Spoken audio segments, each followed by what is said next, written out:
Visakha south నియోజకవర్గంలో జనసేన పార్టీకి ఊహించని షాక్ తగిలింది. జనసేన పార్టీ సీనియర్ నేత గంపల గిరిధర్ కుటుంబ సభ్యులతో కలిసి సీఎం జగన్ సమక్షంలో వైఎస్ఆర్సీపీలో చేరారు.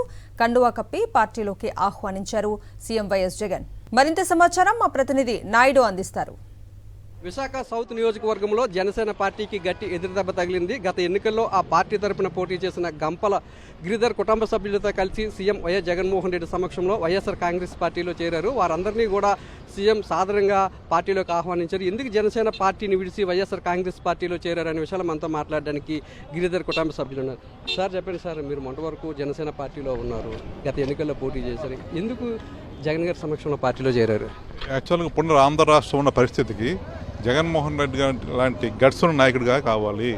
ఇవాళ ఎన్నికల సమయంలో కూడా నేను చేసిన పనులు మీకు అందే చేరా అనుకుంటేనే ఓటేయండి అనే నాయకుడు ఎవ్వరూ లేరు.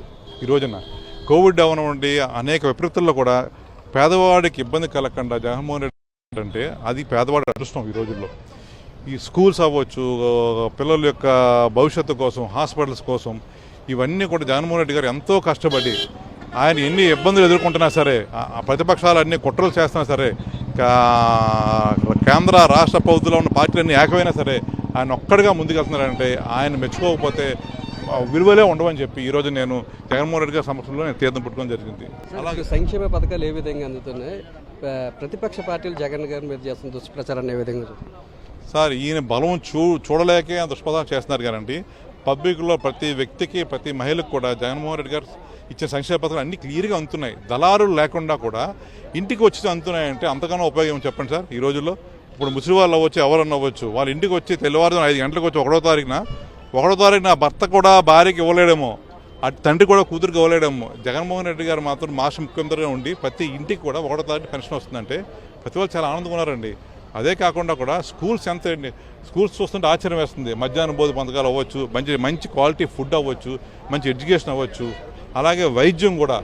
కోవిడ్ అలాంటి ఇష్యూలో కూడా మన మోర్టాలిటీని తగ్గించి జగన్మోహన్ రెడ్డి ఎంతో కష్టపడి చేశారు. కాబట్టి ఇవాళ ఏకతాటితో పార్టీలకు అతీతంగా మాత్రం జగన్మోహన్ రెడ్డి గారిని మళ్ళీ సీఎం చేసుకోవాలండి. అలాగే గిరిధర్ గారి భార్య శ్రీజ గారు ఉన్నారు. మేడం చెప్పండి, అసలు జగన్మోహన్ రెడ్డి గారి పరిపాలన ఏ విధంగా జరుగుతుంది అనుకుంటున్నారు? పేదవాళ్ళు చాలా సంతోషంగా ఉన్నారు. మేము ఎక్కడికి వెళ్ళి ఎవరిని అడిగినా సరే జగన్ అన్నే కంపల్సరీగా వస్తాడు, మళ్ళీ మాకు అన్ని పథకాలు అతనే తీరుస్తాడు, మా బాధలు అతనే తీరుస్తాడని చెప్తున్నారు. అందుకే మేము మళ్ళీ తిరిగి ఈ గుడికి చేరుకున్నాము. అతని వెంటే ఉంటాము, చివరి వరకు అతనితోనే ఉంటాము, అతని పార్టీలోనే ఉండిపోతాం. అంటే ముఖ్యంగా మహిళలకు సంబంధించి అమ్మఒడి కానీ, వైఎస్ఆర్ చేయూత కానీ, లేదంటే మిగతా పథకాలన్నీ, ఆ పథకాలు చూస్తే ఏమనిపిస్తుంది మీకు మహిళలకు సంబంధించి? నిజంగా చాలా సంతోషంగా ఉందండి. తను చెప్పినట్టుగాను భర్త భార్యకి ఇస్తాడో ఎవడో తెలియదు కానీ, అలాగే వృద్ధులకు కూడాను పెన్షన్ ఉండడం వల్ల పిల్లలు కూడాను భారంగా తోచట్లేదు, ఎంచక్క చూసుకుంటున్నారు. వాళ్ళకి ఎంచక్క హ్యాపీగా ఫీల్ అవుతున్నారు, వాళ్ళు హ్యాపీగా ఉంటున్నారు. అలాగే అమ్మఒడి, ఇవన్నీ చాలా పథకాలు పిల్లలకి, స్కూల్ కాలేజ్ పిల్లలకి కానీ వాళ్ళందరికీ చాలా మంచి పథకాలు ఇస్తున్నారు. అందుకే కంపల్సరీగా జగన్ గారికి ఓటేస్తారు, జగన్ గారే గెలుస్తారు మస్ట్గా. జగన్ గారు 175 స్థానాలకు 175 ఎమ్మెల్యే, అలాగే 125 ఎంపీ స్థానాలకు 25 ఎంపీ స్థానాలు వస్తాయని చెప్తుంది. ఈ జనాలను చూస్తుంటే మీకు ఏమనిపిస్తుంది? వస్తాయనిపిస్తున్నదా? నిజంగా వస్తుందండి. 170 స్థానాలకు 170 స్థానాలు ఖచ్చితంగా గెలుస్తారు.